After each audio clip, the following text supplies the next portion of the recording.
Sign this paper admitting you're a bad mother, or your daughter will never step foot in this school again. They sat there in their designer suits, smirking like they'd already won. But what they didn't know was that I had one phone number that would make them regret every single word. And when that door opened behind me, the color drained from their faces so fast, I thought they might pass out. Stay until the end, because what happens next will restore your faith in justice. My name is Hazel. I'm 38 years old. Single mother. And on that morning, sitting in Principal Harrison's office, I genuinely wondered if the world was right. Maybe I really wasn't enough. The air was thick with expensive perfume. Leather chairs. Mahogany desk. And sitting across from me were Andrew and Amber Denton, the kind of people who wore their wealth like armor. Amber crossed her legs, diamond bracelet catching the light. "Miss Hazel," she said, her voice dripping with false sympathy, "we're not trying to be cruel. We just think, well, it's obvious you're struggling." Struggling. My 10-year-old daughter Martha had been suspended. Why? Because she pushed their daughter Amanda after months of psychological torture. Amanda had bullied my baby girl relentlessly. Whispered poison in her ears every single day. "Your mommy's a bad woman. That's why your daddy left. Nobody wants broken girls like you." And when Amanda destroyed Martha's art project, a butterfly sculpture my daughter had spent weeks perfecting, and laughed in her face, Martha finally snapped. She pushed her. Amanda scraped her knee. That's it. A scraped knee. But somehow I was the villain. Principal Harrison cleared his throat uncomfortably. "Miss Hazel, the Dentons have concerns. Valid concerns about Martha's behavior and, well, her home environment."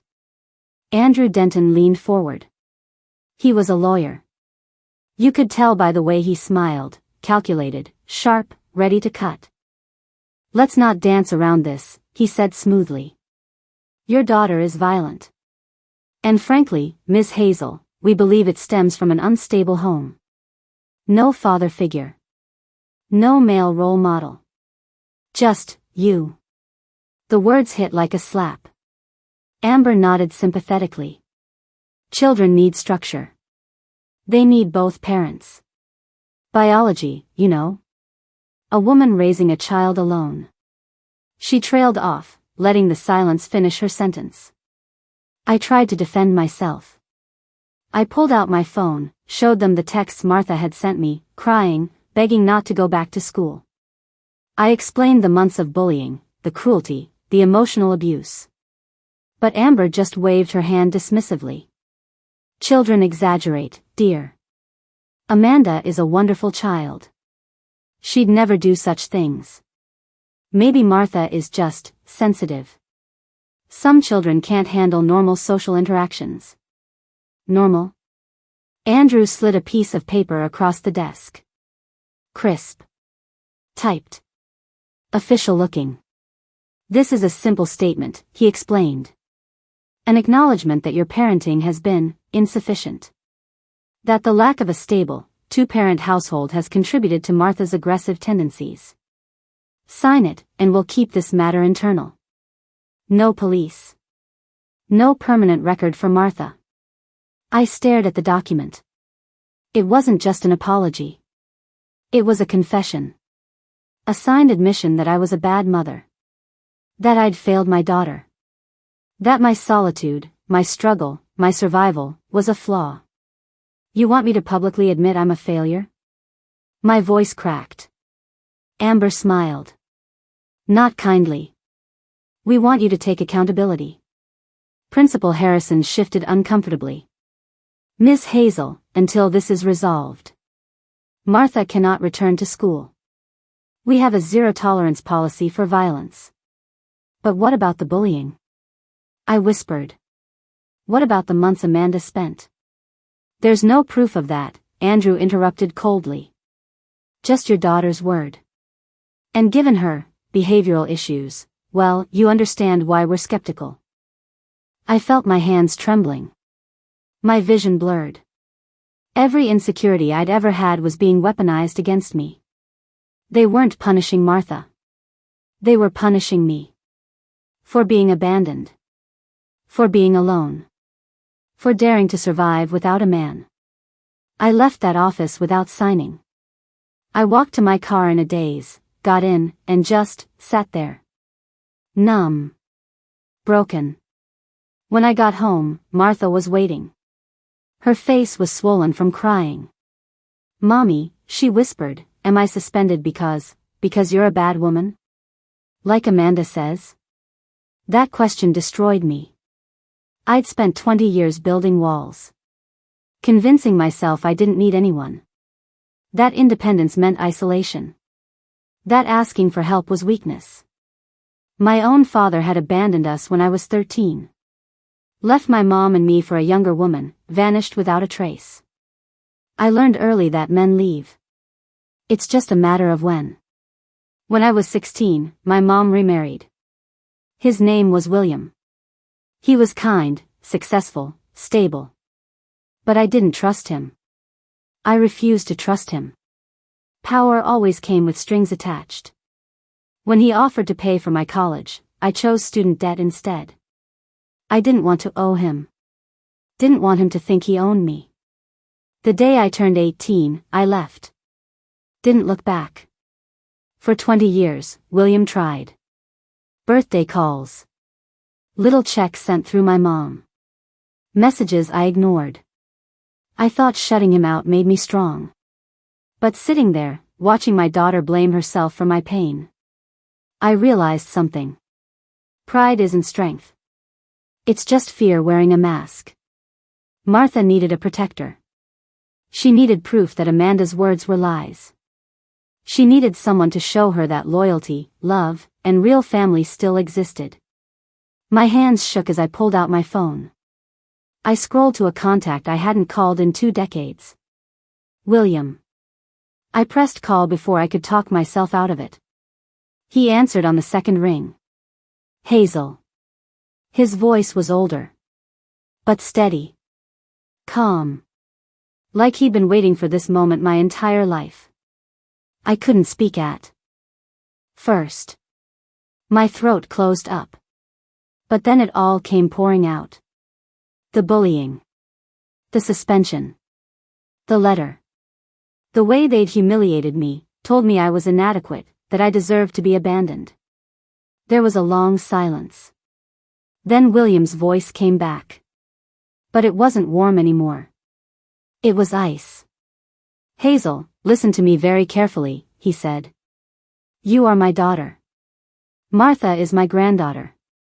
Those people have made a profound miscalculation. William, I don't want your money.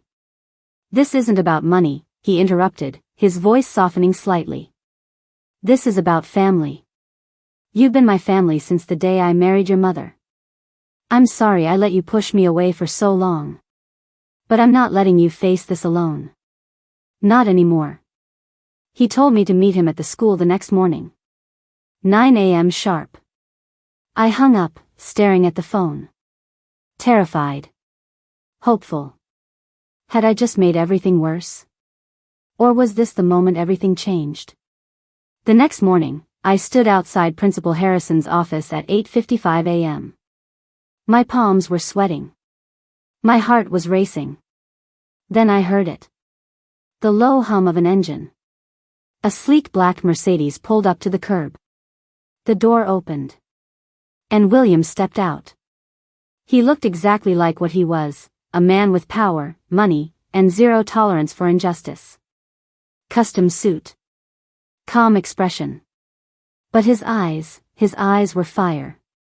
He walked over to me, placed a firm hand on my shoulder, and gave me one nod. For the first time in 20 years, I didn't feel alone. We walked into that office together. The Dentons were already there, looking smug.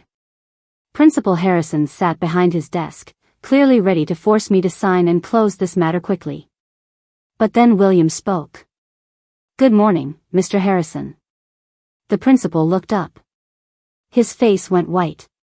He recognized William instantly. Everyone in this city knew who William was. He funded half the district programs. He sat on the school board's advisory committee. He was untouchable. Mr. William Harrison stammered, standing up. I didn't realize you were. I'm Hazel's stepfather, William said calmly, sitting down across from the Dentons. And Martha's grandfather. I understand there's been some confusion about accountability here. Amber Denton, still arrogant, smiled tightly. We're simply asking for an apology for Martha's violent behavior, sir. Surely you understand the need for discipline. William looked at her with the kind of calm that precedes devastation. Mrs. Denton, let me clarify something, he said quietly. Your daughter has spent weeks psychologically tormenting my granddaughter. Using deeply personal and cruel insults about her family. When your daughter destroyed Martha's property and mocked her for being fatherless. Martha defended herself. That is not violence. That is self-preservation. Andrew Denton leaned forward, trying to regain control. With all due respect, Mr. William, Martha pushed our daughter. And your daughter, William interrupted, his voice like steel, has been bullying mine repeatedly, viciously. And you too have been complicit. Spreading malicious gossip about my daughter's character. Calling her inadequate. A bad woman. He leaned forward. That, Mr. Denton, is defamation. And I don't tolerate it. The room went silent. You could hear a pin drop. William turned to Principal Harrison.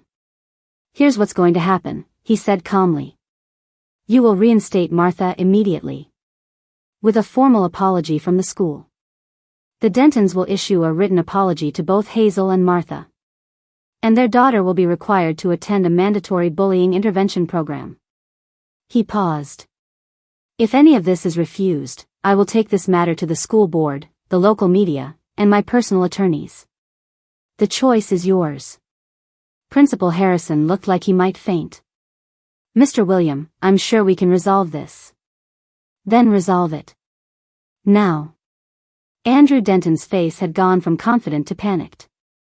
He tried to speak. William didn't gloat. He just squeezed my shoulder and said, but William silenced him with a single look.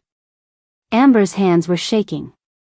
20 minutes later, I walked out of that office with white heavy checkmark, a formal written apology. White heavy checkmark, Martha's immediate reinstatement. White heavy checkmark, a guarantee that Amanda would face consequences. And the knowledge that the Dentons had been utterly destroyed. You're a great mother, Hazel. Don't let anyone tell you otherwise. Walking out into the sunlight that day, I felt something I hadn't felt in decades. Protected. Valued. Loved. William didn't just win a fight. He gave me back my dignity. He proved that family isn't about blood. It's about who shows up when the world tries to break you. Martha got her life back. Her confidence returned. And I got my father. The man I'd pushed away for 20 years because I was too scared, too proud, too damaged to accept love. I learned something that day. Asking for help isn't weakness. And being alone doesn't make you strong. Real strength is knowing when to let people in. If this story gave you chills, if you've ever been told you're not enough, if you believe in justice, smash that like button right now. Drop a comment telling me, what would you have done in Hazel's position? And subscribe, because every single week we bring you stories where justice isn't just served, it's delivered with precision. Bullies don't win. Not when real family stands together. See you in the next one. Stay strong. Stay fearless.